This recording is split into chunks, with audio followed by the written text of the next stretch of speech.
back, guys. Let's talk about that Mark IV Supra again. So this is going to be episode number 2 of the red Toyota Supra. We've been tearing it apart and getting it ready to go to paint for the engine bay. The customer, Ben, he kind of on the extreme side of how he wants to do things, but the cool part about this build is that he is just allowing us to go with like our instincts on being the shop and the car builder and knowing, you know, what's gonna work right and what's not gonna work, and we're just guiding him along the way. A key thing when building a car is kind of picking the right parts and building it the correct way for what you're gonna use it for, which often gets mixed up, and kind of the path that you would want to go on as the builder, in my point of view, gets deviated to what the customer wants sometimes, and then you're stuck with what the customer supplied as far as parts or what their opinion was going into it, and they're not necessarily the professional or the builder that's built many cars. Your end product won't be like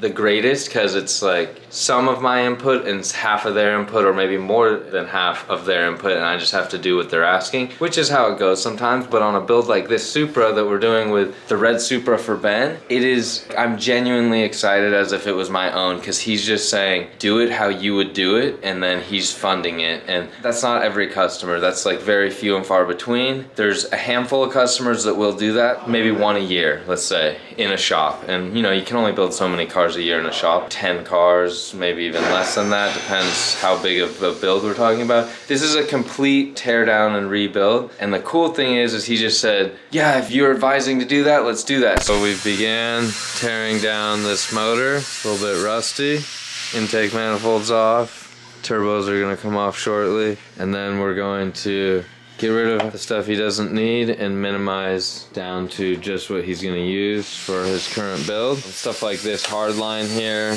we will cut and modify it. We might just use one that we already have. Let me show you guys what we do. Over here we had some that we even already painted. What we do is we'll take that hard line that wraps around the block and we eliminate this side of it, because we're not going to use this OEM oil cooler. It's taking water out of the block and like circulating it through here, cools the oil just a little bit. It goes back into the water pump, and you can't see it, it's down in behind there. So what we do is we use one of these, same pipe, but we've cut and welded and changed it, reduced it at the end there. There's even a -6 bung welded on there, has tape on it right now, but sometimes we'll plug that bung and let the customer, you know, they don't even know it's there basically, but sometimes we'll feed water from there or return water from there, because that's gonna go on like the bypass on the back of your water pump. And it also will leave, you see how it's like we welded and reduced it, and basically right here where the heater core is, you know, within like 8 inches of that, the heater core will come out and go onto this side of this pipe. This guy can still run a heater, he can still run AC, that's much different, but he's gonna run AC and a heater on this motor in this car, but he's not gonna run all this crap, and he's not gonna send water into the intake manifold because he's gonna use a Hypertune intake manifold. We'll start getting some other stuff ready, and this is where the EGR is, and it would pass through, exhaust gases would pass through that and come out over here, which is what helps kill cylinder number 6, which in this case it did kill cylinder number 6, so that's just what happens on the full stock one. So we're gonna pull this off and we're gonna drill and tap the back of that so that it looks like, got one over here already done, like this right here. That's a 3/8 MPT that we'll drill and tap and plug in there. And then this side won't matter. The intake manifold will be capped off on the Hypertune right there anyway. It'll utilize these bolt holes, but it won't let anything in and out of there. And then this side's capped. He doesn't have to have an EGR. And this car will be street legal in some states where he has it registered. It'll be a race car here. We'll do that. He's gonna also change how this works, and we'll clock it down here for his new turbo setup, new oil drain, stuff like that. But today we'll hopefully get it down to, oh my gosh, look at how rusty that is. He's gonna get a new one of those. A lot of new parts will get bought and put on this when it goes back together, but we just gotta get it broken down and then get it to the machine shop. But before that, we'll do a couple little modifications here. Mark hasn't said a single word. He's not going to. We'll just look at him. You guys got a smile, a smirk. All right, talk to you guys soon. Okay, we're over here at Ben's car now. So we've already installed radium pump hanger with 2 pumps in there. This is a mock-up battery. This is a Odyssey PC1200, but it's a dry cell, so we're gonna lay it on its side, and it's gonna mount right here, which will allow this to still fit in there. We could modify that, and he might not actually care, but we wanted to keep it as OEM as we could. The thing he would care about is if the plastic plate that kind of runs in this groove here and sits flat back here where the carpet comes down on, he wanted that to all still be intact so that when he wants to take his Targa off, it can clip into where the Targa would go. So this battery will be down here. Andrew made this. We're gonna paint it satin black. I mean, you literally won't see this ever, but this is just like a little homemade from here at Rad little cage that'll hold the battery in place. He'll weld some studs in place right here. Battery can be laying on the side, and then we'll run, you know, a ground and a power to and from. And he's gonna have to run a ground cable all the way up front to the OEM fuse and relay panel box up in the engine bay, and then that in turn will go to the starter and the alternator. What we're doing back here is relocating the battery so he has room for his Hypertune intake manifold, and we're gonna have to kind of drill and cut into his fender well up front for the charge pipe to come down to the intercooler that'll be mounted in the front. But for right now, we're doing this battery, we'll do the main cable, and then Andrew will do all the wiring to and from these pumps, and there'll be some relays back here, and then we'll pick up our triggers for the relays in this OEM wiring, and then the wiring can just run through the car like it would have, and then we'll splice into the wires we wanted up in there, and it'll save us a little bit of time and effort from running wires from where the ECU will be way up front all the way back to here. So that's kind of typically how we'll do that. That's all gonna happen back here, but first he's gonna weld in these studs and probably a stud here for a ground, and then he'll mount some relays here. All that will be hidden when the carpet's in there and everything, but if you needed to service it, you'll be able to get to it. Look at Andrew, he's so serious.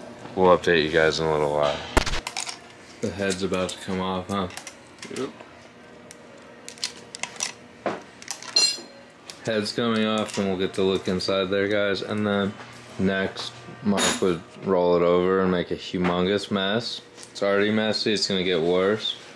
Take the oil pan off, and then the oil pump off, but cams are already out, as you saw. And then a lot of other stuff, turbos, intake manifold, off and out.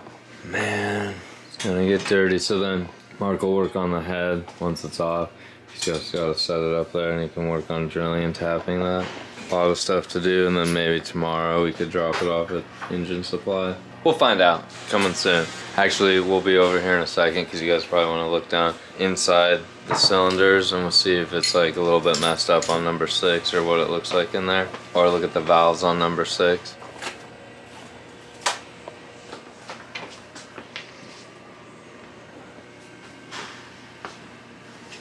Doesn't look like it's firing very good on number 6. Number 2 either though. No, I'm not sure. Oh, there's like a little bit. No, it's not so bad. Just getting worn out. It just needs a refresh, but he's upgrading everything, so we're going this route. What if we like thought this motor was like never touched, and then we started measuring stuff and it's already been like bored out to something different and rebuilt one time, and it's like, no. I doubt it though. It's not like that.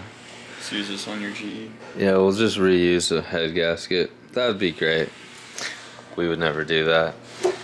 Actually, nothing looks horrible, but it's been working in stock form with stock boost, so there's nothing major going to be wrong with it. It just had much lower compression on this, so it's probably the rings are a little bit worn out. Leak down wasn't showing major stuff happening on any of the valves, so that's why we know it's on the bottom end, and that's why he's like, just rebuild it, let's make a stroker.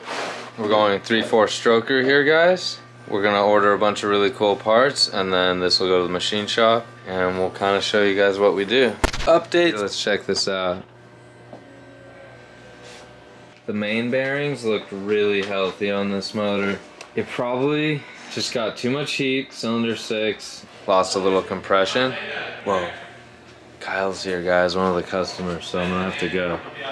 But we got it all torn apart, and then we're gonna get all the parts we need and then drop it off at Engine Supply. They'll take the valves and the springs out for us because they're gonna be quicker at that than us. They're gonna have to clean this head up a lot. But right now, we got the drill and tap out. We're gonna tap this hole and plug it, and then we're going to tap this hole up front, and first we have to like kind of hammer that back and forth, wiggle it out, and we're drill and tap that hole, and then it'll be ready to go to the machine shop. Two things we do when we're trying to clean up the outer appearance of the motor. There's a bunch of stuff all over. That's another motor, but we got a bunch of stuff everywhere. We got to organize, box up for Ben, and some of it's trash, some of it he might want to keep, some of it he might want to put back on, so we got to kind of organize everything. That's what happened today. On the other end, we had Andrew kind of finalizing some of the fuel pump wiring, and after he's done with that and running a cable, I'll show you guys what he ended the day with as well. It's the end of the day, and today he's gonna tell us a huge story. What's it gonna be? I like turtles. So this is a mock-up battery, but he made the mounts. He made some really nice clean wiring. This is the wiring that goes in through there to this radium. Dual pump hanger. It could be a triple pump hanger. We're only doing dual pump, like we showed you guys in that previous video. We did all this today. So this is just a ground, and it goes to this ground post that he had welded on, and then he ran this all the way up like we talked about to the front of the car, where there is no fuse box at the moment because, well, it kind of is there, but we have it all ready to go to paint, so we left it a couple inches too long, maybe like 6 inches too long, and we'll trim it to the exact spot and like kind of lay it inside there where it'll go when that time comes, when it comes back from paint. We got this like pretty close to how we want, and then the little cover tray that holds down everything that he built is being painted right now. We'll just end up taking this battery out, and then there'll just be cables, and we'll kind of put everything back. Goes to paint. When it comes back, we can start plumbing the radium pump hanger and move on with like the rest of the build. And if you guys are interested in radium parts, we got them on our website, so go check them out. We use this in every Supra pretty much. Unless the guy wanted to keep it 100% OEM, then that wouldn't be in there. But that's not the case here, is it?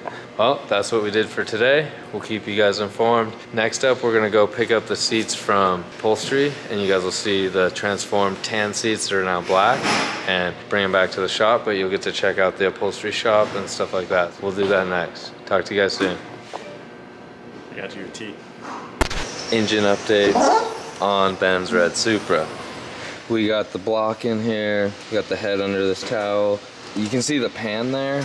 The reason the pan's there is because they have a media blaster little station there, and they can clean this up. This stuff's like way harder to get off even after it went through our parts washer, and we're like spending too many hours on it. We're like, nah. So they're gonna help us maybe put like an hour into it, tell us to pick it up later today or Monday, and then we'll like have a super fresh looking oil pan to put on there. We'll clean it up again in the parts washer. That'll be better for Ben's end product because Ben's putting all the effort into this car. He's even getting some billet main caps.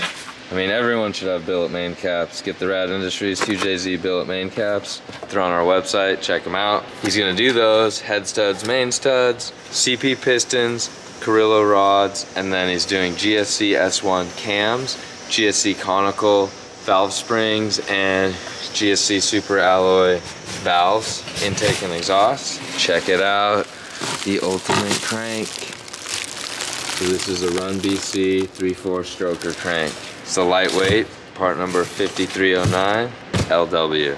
So he's gonna run that. We don't know the end horsepower goal yet. We haven't fully decided on a turbo. It's either gonna be a Borg Warner, EFR, fill in the blanks, but I don't wanna tell you the horsepower numbers yet because like he's changed his mind a couple times. It's well over 600 because things escalated. He's gonna go for fast spool and fun to drive on those open streets of Montana where he's gonna be at. We have most of the parts here. The Carrillo rods and the CP custom stroker pistons. We're gonna do high compression, same as my race motor has.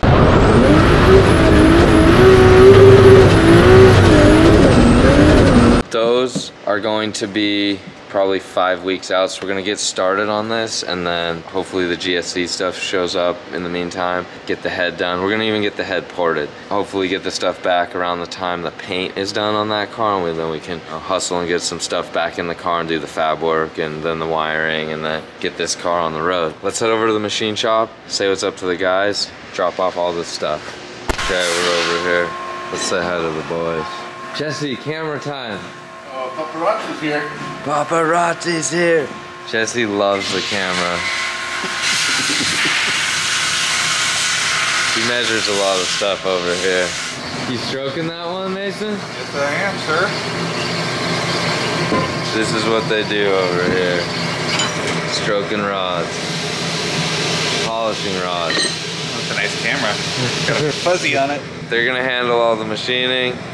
We gotta get to business. I'll talk to you guys later. All right, we're over here at the upholstery. We're gonna pick up these reupholstered black Toyota Supra seats. What's up, Eder? That's fine. Are they in the front? Yeah, front office. You told me to. Look, okay, we gotta drive around. Yeah, you want to drive around? We'll meet you in front. Ready. Looks good. There's a back person with the front. Oh, it looks really good. Feels good and looks good. That's nice. Good job, guys. Thank you. These are nice. Ben's gonna be excited. All right, let's grab these and bring them back. This is unreal how clean these are. Yep, now I need to get some custom-made leather seats. Oh my gosh, these are nice. Do it in the dually.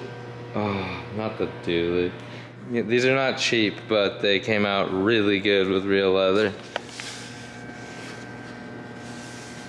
Man, the details. Just imagine the rest of the Supra getting rebuilt on this level, wherever it can be. That's why I'm saying it's gonna be the dream Supra. Stay tuned for more cool stuff, guys.